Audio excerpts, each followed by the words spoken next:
नमस्कार प्रिय दर्शकों, आज हम बात करने जा रहे हैं स्त्री के भाग्य और उसके जीवन के बारे में। आज की यह ज्ञानवर्धक कहानी बड़ी ही सीख आप लोगों को देने जा रही है।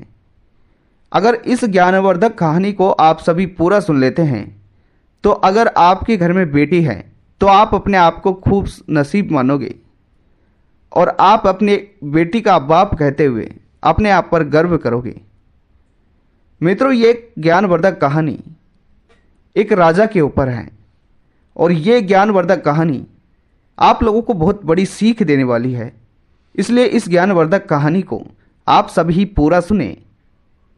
अगर आप इस चैनल पर पहली बार आए हैं तो प्रिय दर्शकों, अनमोल जिंदगी चैनल के इस एपिसोड को आप लोग चैनल को सब्सक्राइब जरूर कर दें और एपिसोड को लाइक जरूर करें और इस ज्ञानवर्धक कहानी को पूरा सुने, क्योंकि आधा अधूरा ज्ञान जीवन में हमेशा घातक होता है और उसका घातक ही परिणाम हमें देखने को मिलता है। इसलिए इस ज्ञानवर्धक कहानी को आप सभी पूरा सुने। दोस्तों, यह कहानी है एक राजा की। एक नगर में एक बहुत बड़ा राजा रहा करता था।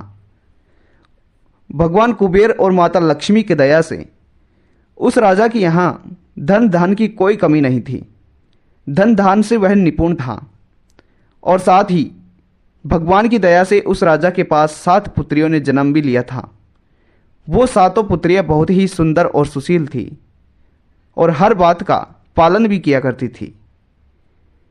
मित्रों, एक दिन की बात है जब राजा की वह 7 पुत्रियां भोजन कर रही होती हैं और उसी समय वह राजा अपनी पुत्रियों के पास जाता है और सभी पुत्रियों से पूछता है कि पुत्रियों, जो तुम भोजन खा रही हो, जिसे तुम ग्रहण कर रही हो, यह भोजन किसके भाग्य का है?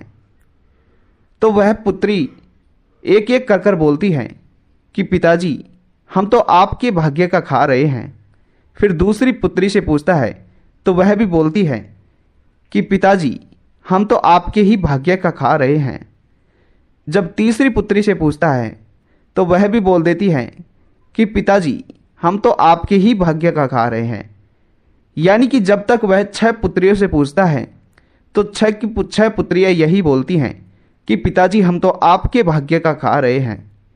और जब वह 7वीं पुत्री से पूछता है कि पुत्री, तुम किसके भाग्य का भोजन ग्रहण कर रही हो, तो वह पुत्री बोल देती है कि पिताजी, खैर मुझे क्षमा करे, परंतु मैं खुद अपने भाग्य का भोजन खा रही हूं, क्योंकि ये भोजन मेरे भाग्य में है, इसलिए ही तो मैं इसे ग्रहण कर पा रही हूं।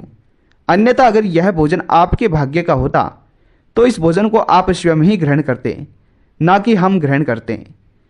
राजा ने यह बात सुनी तो राजा मन ही मन चिंतित होने लगा और उसे बहुत ज़्यादा क्रोध भी आने लगा कि मेरी पुत्री मेरे वश में नहीं है और मेरी पुत्री अब मेरे भोजन को अपना भाग्य बता रही है। और फिर दूसरे दिन जब राजा सभा में बैठता है तो पूरे दरबार में यह घोषणा कर देता है कि मेरी एक पुत्री है, इस पुत्री के लिए हमें एक रिश्ता ढूंढना है। मित्रों, फिर राजा ने आदेश दिया कि कल सुबह जब नगर में सुबह हो तो पहली सुबह में अगर नगर में कोई भी जानवर, कुत्ता, बिल्ली या फिर कोई भी व्यक्ति, कोई भी टूटा लंगड़ा इंसान है, जो भी दिखे, उस ही व्यक्ति से मुझे मेरी पुत्री का विवाह करना है। मित्रों, दूसरे दिन फिर नगर में उन्हें एक मोर दिख जाता है और वो राजा के सैनिक उस मोर को उस राजा के पास लेकर चले जाते हैं।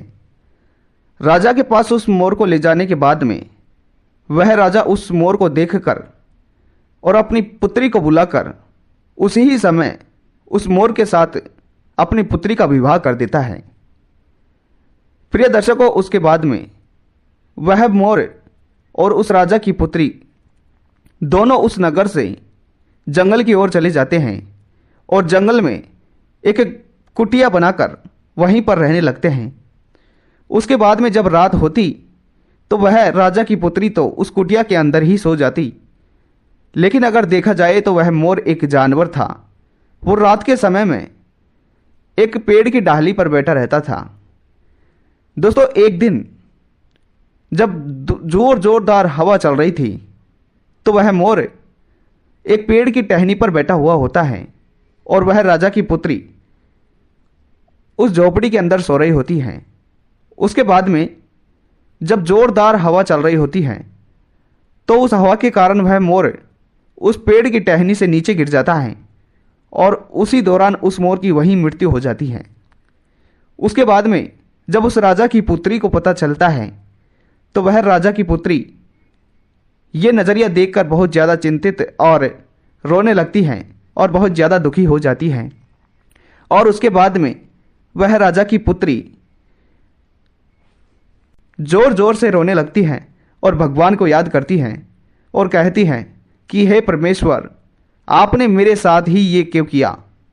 मैं अपने घर वालों का भी सुख नहीं पा पाई और मेरे पति का भी सुख नहीं पा पाई। आपने तो मुझे कहीं का नहीं छोड़ा। उतने में ही स्वयं भगवान शिव उस राजा की पुत्री के सामने प्रकट हो जाते हैं और भगवान शिव उस राजा की पुत्री से कहता है कि पुत्री, तुम क्यों रो रही हो? वह पुत्री बोलती है कि भगवान, मैं ना तो अपने पिता का सुख पाई, ना अपने घर का सुख पाई और ना अपने पति का सुख पाई। और इतने में भगवान शिव यह बात सुनकर उस राजा की पुत्री से कहता है कि चलो, तुम मुझसे कोई एक वर मांग लो, यानी कि एक वरदान मांग लो। तो वह राजा की पुत्री कहती है कि भगवान, आप मुझे मेरे इस पति को जिंदा कर दें और इसके अलावा मैं कुछ नहीं चाहती हूँ। इसके बाद में भगवान शिव कहते हैं कि पुत्री, मैं इसे मृत व्यक्ति को खैर जिंदा तो कर दूंगा, परंतु इसके सिर में जो ये टोक है ये तो हमेशा रहेगी। उसके बाद में भगवान शिव उस मृत मोर को जिंदा कर देते हैं और एक इंसान का रूप दे देते हैं, लेकिन उसके सिर में वो टोक रहती है। और भगवान शिव उसे कहते हैं कि पुत्री, एक बात का तुम्हें हमेशा ख्याल रखना है कि अगर इस टोक पर छोटी सी भी चोट इसे लग जाती है तो उसी समय इसकी मृत्यु हो जाएगी और उसके बाद में इसको मैं खुद फिर से जीवित नहीं कर पाऊंगा। यह कहकर भगवान शिव विलुप्त हो जाते हैं और वह राजा की पुत्री और वह मृत जो मोर था, जिसने एक मानव पुरुष का रूप धारण किया था, वह दोनों एक नगर में जाकर रहने लगते हैं और देखते ही देखते उन दोनों का भाग्य ही बदल जाता है। वह मोर बड़ी तरक्की करने लगता है और वह एक नगर का राजा हो जाता है और वो दोनों बड़ी ही खुशी खुशी से रहने लगते हैं। और जो उस पुत्री का पिता था वो पूरी तरह कंगाल हो जाता है और कंगाल होने के बाद एक बार जिस नगर में वह पुत्री रहा करती थी उस नगर में वह राजा कुछ बेचने के लिए चला आता है। और उसके बाद में जब वो नीचे कुछ सामान बेच रहा होता है तो ऊपर उस राजा की पुत्री अपने महल के ऊपर खड़ी होकर देख रही होती है और तभी वह पुत्री अपने पिता को पहचान जाती है और वह पुत्री अपने पिता को जोर से चिल्लाकर बुला लेती है और कहती है कि मुझे आपसे कुछ खरीदना है, आप महल पर प्रवेश करें। इतने में वो गरीब राजा उस महल के अंदर प्रवेश कर लेता है और वह पुत्री अपने पिता को देखकर बहुत ज़्यादा खुश हो जाती है, परंतु उसकी गरीब की स्थिति देखकर वह बहुत ज़्यादा चिंतित भी हो जाती है। परंतु वो राजा अपनी पुत्री को नहीं पहचान पाता है और वो पुत्री अपने पिता को पहचान जाती है। फिर वह पुत्री बोलती है कि आपको कुछ खाना है, कुछ भोजन करना है। तो वो गरीब राजा कहता है, हाँ बेटी, मुझे खाना खाना है, मुझे भोजन करना है। फिर वह पुत्री अपने गरीब पिता के लिए थाली में भोजन परोस कर लेकर आती है और उस गरीब राजा से कहती है कि आप भोजन करें। और फिर वह राजा जब भोजन कर रहा होता है तो उसके पश्चात वह पुत्री अपने गरीब पिता से पूछती है कि सुनिए, जो आप अभी भोजन कर रहे हैं, ये भोजन आप किसके भाग्य का कर रहे हैं?